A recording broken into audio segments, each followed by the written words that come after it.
All right, guys, welcome back to the King Closer Reacts. Today, we're going to be finding out if Biz Matthew is a closer. Now, I'm not familiar with Biz. He's got a pretty strong following on YouTube, like 28,000 subscribers.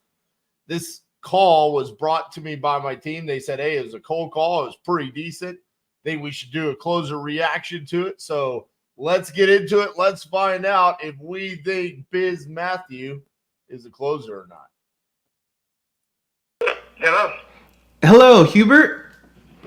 Yes, I missed the call. Yeah, this is Matthew. I know this is completely random, but I invest around the Cleveland, Tennessee area, and I'm just reaching out to see if you ever consider selling your property at the... I've always considered everything. Okay. That's pretty much one of the best responses you can get when you're straight cold calling. So I like the intro. You know, hey, I know this is kind of random. Just curious if you're interested, if you've ever considered selling. But that's a great response to get when you're cold calling right there. So I like to start. Got you. And so you thought about selling that one? Well, that's the only one that I'm willing to let go of now. Oh, right now. Okay. No problem at all. Well, usually I work on properties I can, either flip or hold as a rental with some other investors. I mean, is there any, repairs or updates needed on that one? Well, the exterior is good. I haven't been in the inside of that one in 3 or 4 years. It's been rented. They have not given me any trouble. Okay. After the first year, I quit doing random inspections. Okay. And I haven't been in that house in 4 years, maybe. Oh.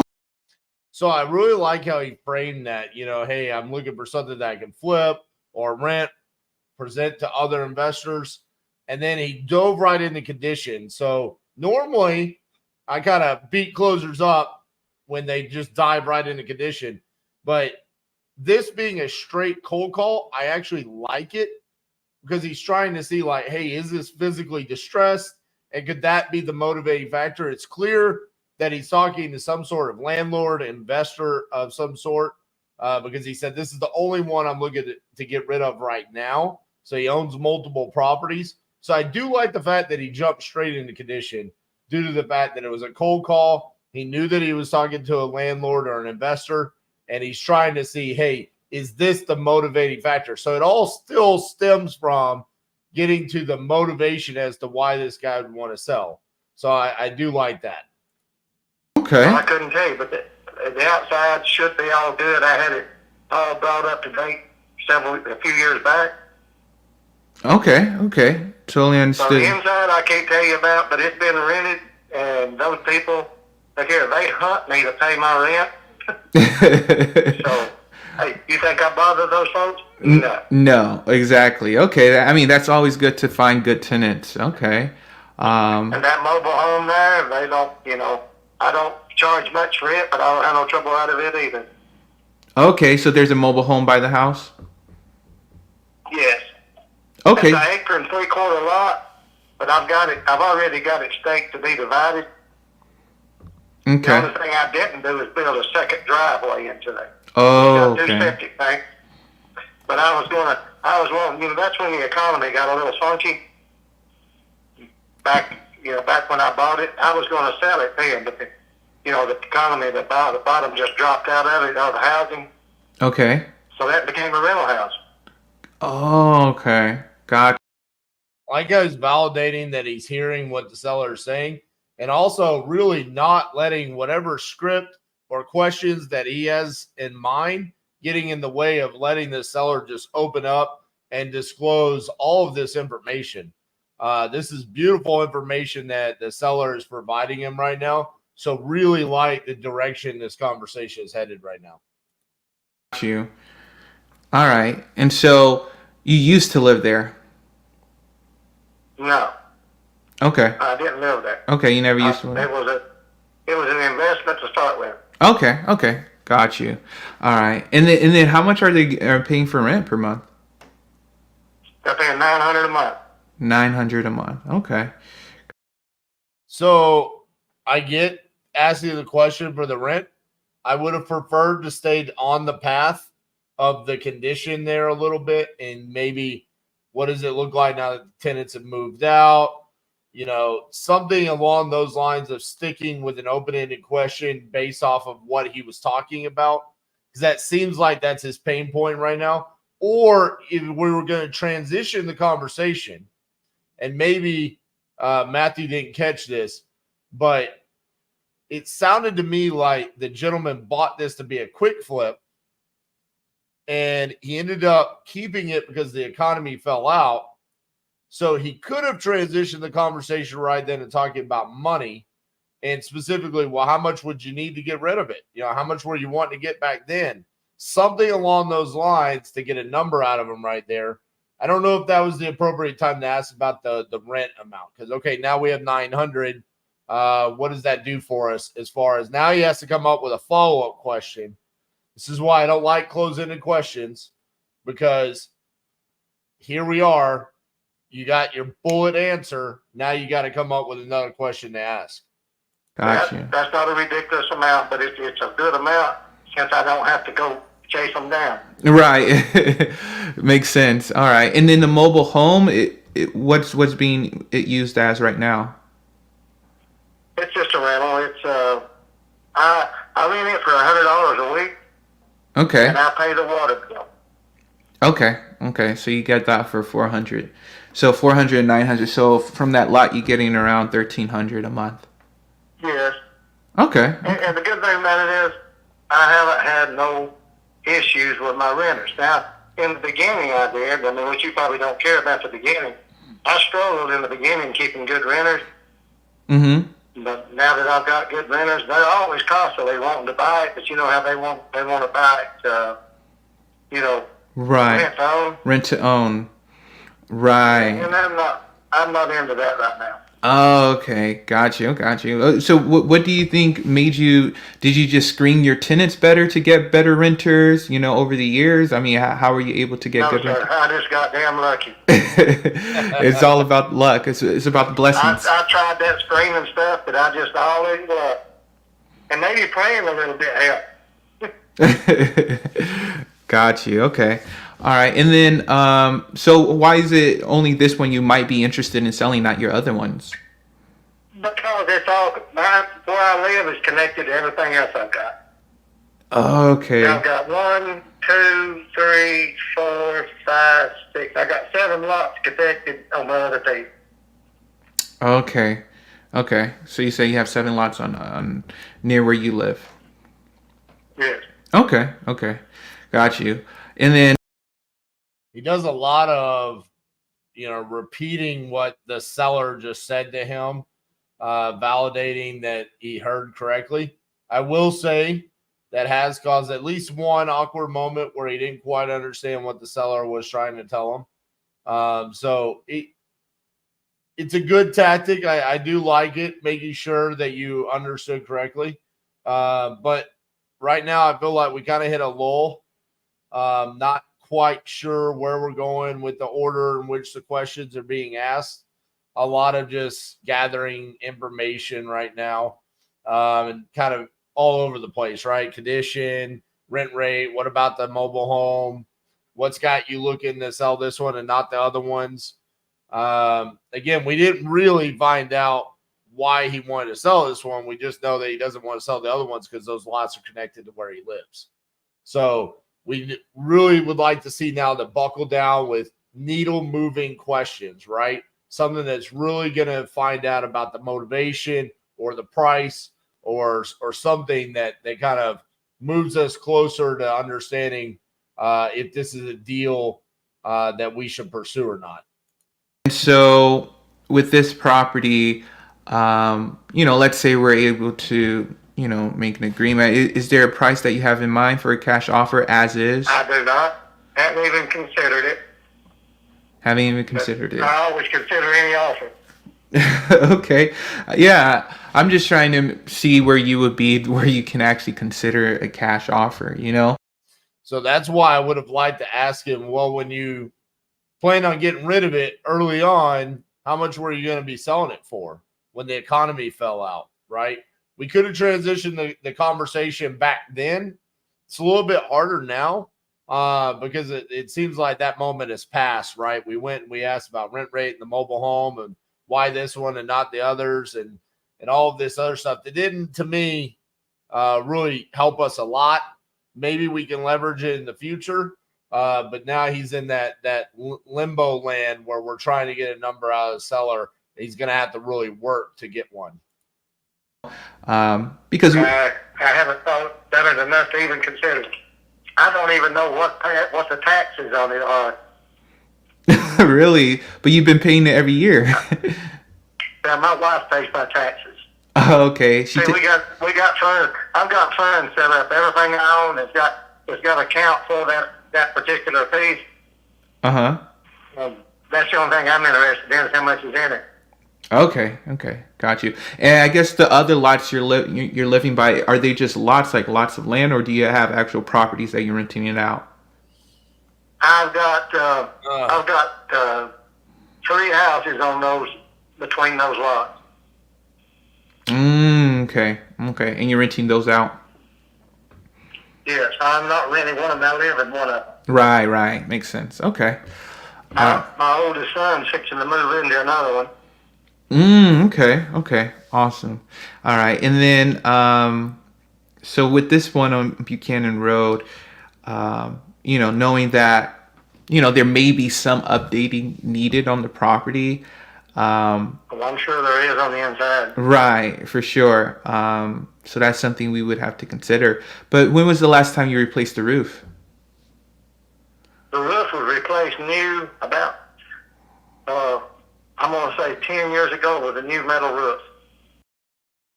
So now what that felt like to me is he hasn't gotten the information that he really wants. And so he's just kind of defaulting to some sort of close-ended question to buy some time to really hope and pray that the seller opens up and gives him some more information. Because as important as us understanding when the last time the roof was replaced, it's not an overwhelming thing that's like, 10 years ago. Now, okay, he told you 10 years. So now what?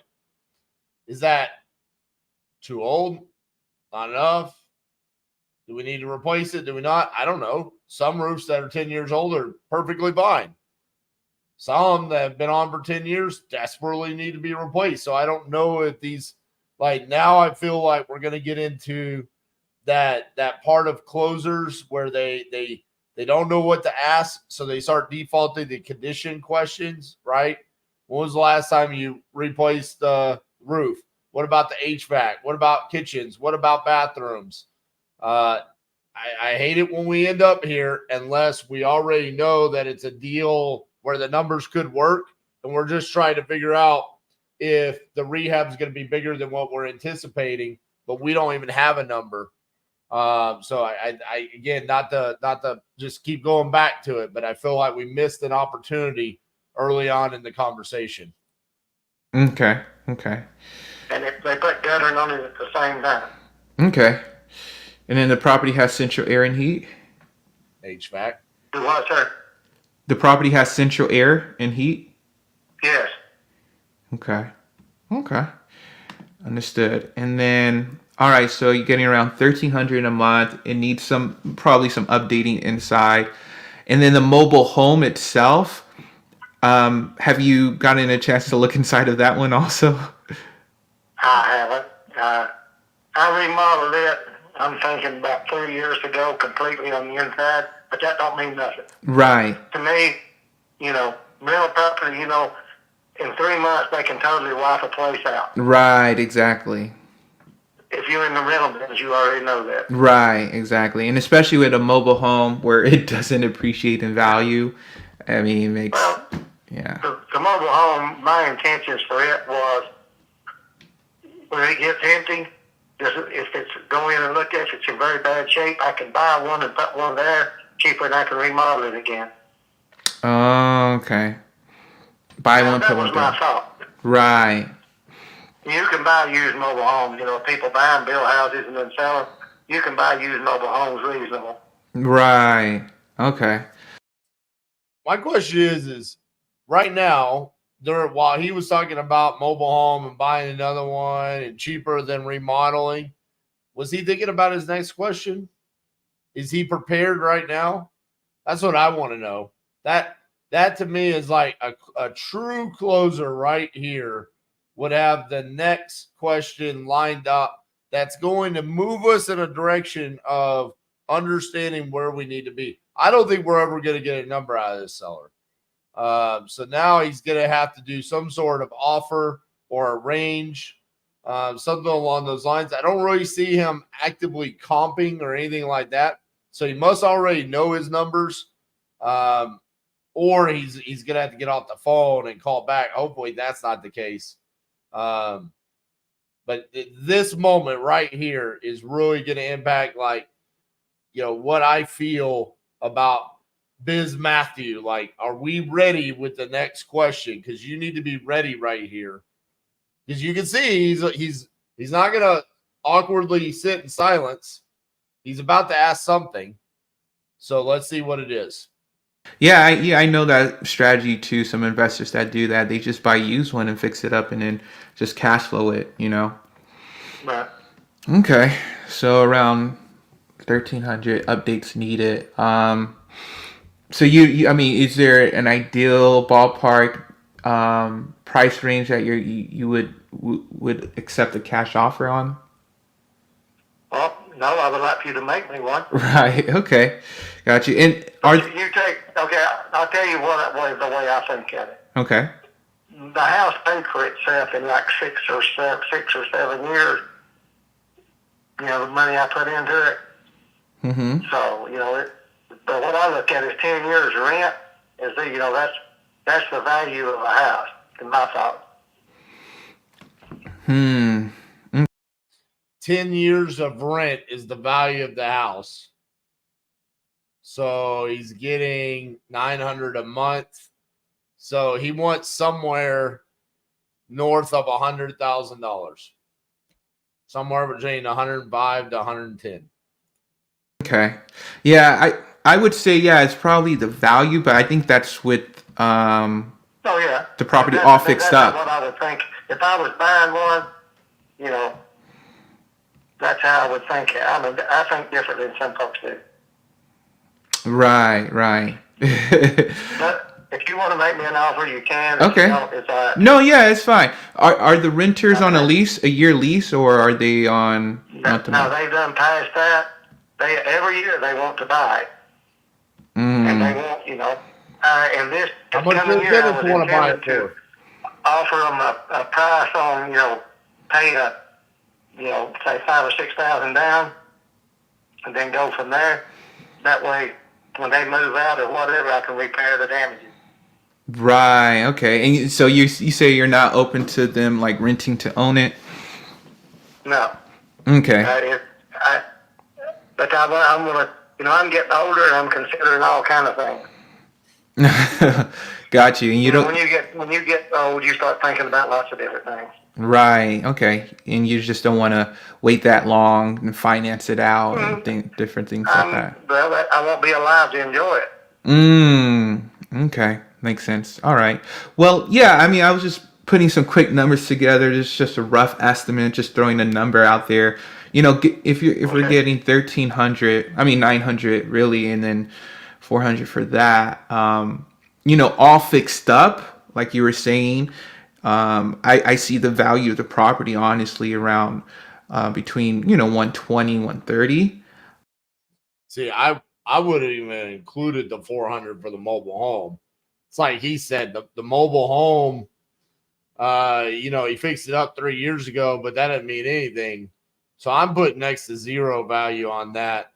I would be strictly going off of the house. So he must be thinking that the house ARV is 125 to 130 here, which based off of what he's telling me or what I'm hearing the seller say, we need to be coming in somewhere in the 65, 70 range, probably even cheaper than that. I'm not sure if this seller is going to be willing to go that low, if that's truly the after repair value. But there are updates needed on the property. Absolutely. And No doubt about it. And so, yeah, we like to put money into our properties, flip them, or just hold them as a rental. And so, with that, I mean, would you consider an offer around 80,000? I would entertain that highly. I would. You say you would?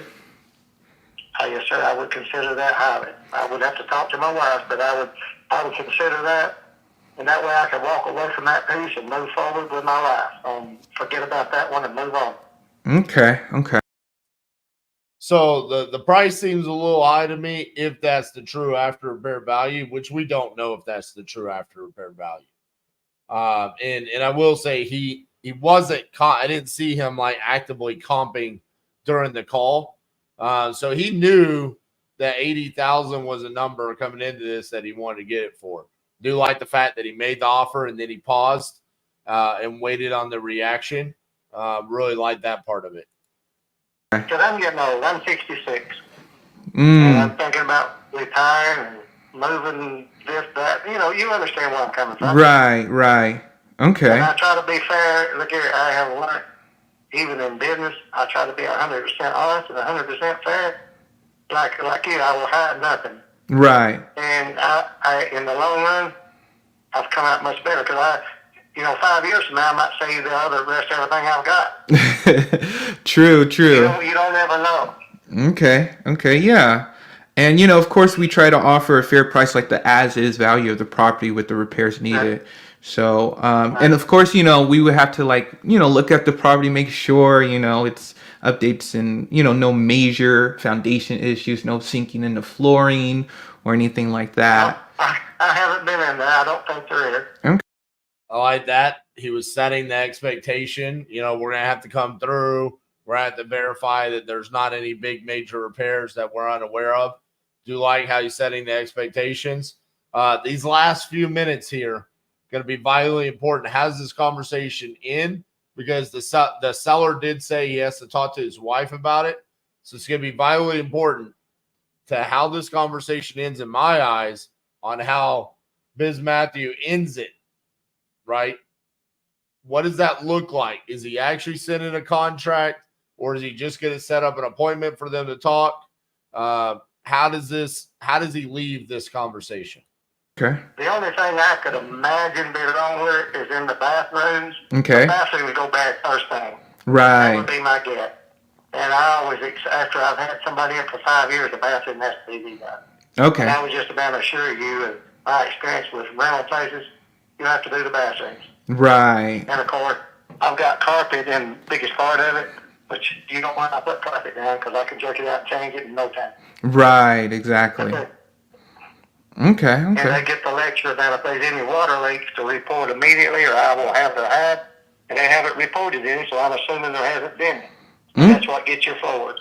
Okay. Makes sense. So you can take your look and see if you still are happy. If you are, call me, let me know.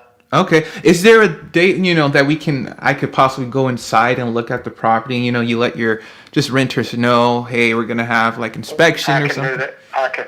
All right. I'll give them a heads up because I don't think they're really clean people. Okay. They panic every time I try to go in. Okay. So how long are you talking about before you want to look at? I can see it, as soon as, sometime this week. If tomorrow. How about a weekend? This weekend? I don't want to crowd them. I want to give them the time to clean up. Does that work for you? Okay, yeah. Can we do Sunday? I can do Sundays.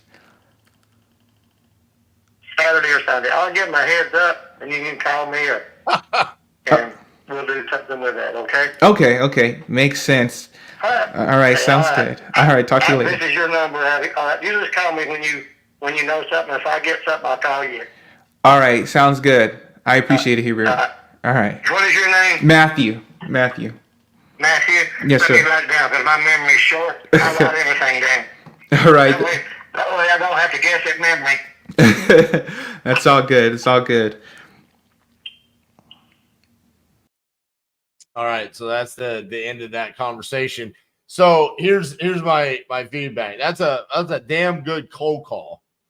Okay. But at the end, we didn't close. Like There were things that needed to take place there that didn't take place. He didn't control the narrative. The seller controlled the narrative. So what I would have done there in that scenario, well, first of all, I wouldn't have ended up in a situation where I had to throw out an offer of 80,000 because I would have seen opportunities to try to get a number out of him before then. But if we come to an agreement of 80,000, which he said I would heavily consider that, he sounded dead serious on that. He said, I'm going to talk to my wife about it. What I would have then said is, well, let me show you how serious I am. Okay. I want to write up a contract for the 80,000. And I want to send it over so you and your wife have something in your hands that you can look and you can see that I'm offering you $80,000 cash. I then would have asked him, when are you going to be able to talk to your wife to come to an agreement on if you're willing to accept this or not? Because right now, assuming this call happened earlier in the week based off of kind of the ending there, what happened is he said, well, when can I go see it? So now he's got to go see it before he gets it under contract, which I don't like. A lot of things can change, right? Someone like me can come along and get that thing under contract before you even have an opportunity to go on Sunday, okay? He said I can go on Sunday. The seller then said, okay, Saturday or Sunday. Again, seller is controlling the narrative here. And he said, I'll call you back or you can call me.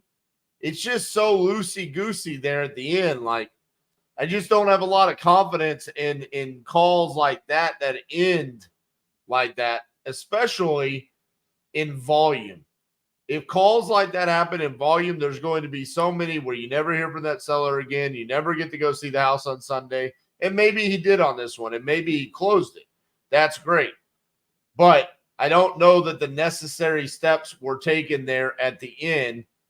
And because of that, it's like, man, you did so many things right in the call, specifically because it was a cold call, right? I mean, those are really difficult to generate and get that far in the conversation. So much work has to take place. So many non-answers, so many voicemails, so many people not interested, so many people just not even wanting to really sell off it for a discount, right? So you do all of that work to get to this point to kind of loosey-goosey hand it off and say, okay, well, you call me or I'll call you, and we're not sending a contract. We're going to go see it on the weekend, maybe. I don't like that. I don't like that specifically because the seller himself doesn't know the interior condition. So what we could have done there at the end is say, hey, I think based off of everything that you've told me, I'm good at the 80,000. We go out, we do our inspection. And then if it's exactly what I think it is, we'll be good to proceed. If not, me and you can talk about it and we can renegotiate the price at that point. I think he sounds like a very reasonable seller. And I think that would have worked out. So overall, Biz Matthew, great cold call. Not sure that it was a great close. Okay. I didn't see a lot of closing happening there. I saw a lot of just kind of allowing the seller to navigate the conversation. Really good job of validating him throughout and listening, but not interrupting, which is a skill set in and of itself. A little bit more focus on the questions, not changing the topic all of the time, and maybe getting a little bit deeper in some of those would have helped you. And then there at the end, when you came to an agreement on the price, really would have preferred to have seen a close happen. I didn't feel any close happen. So I can't say that you're a closer, Biz Matthew, because I didn't see any closing happen. But overall, great cold call. Let me know what you think in the comments, guys. Make sure you like this video and stay tuned for next week's The King Closer Reacts. We'll see you guys then.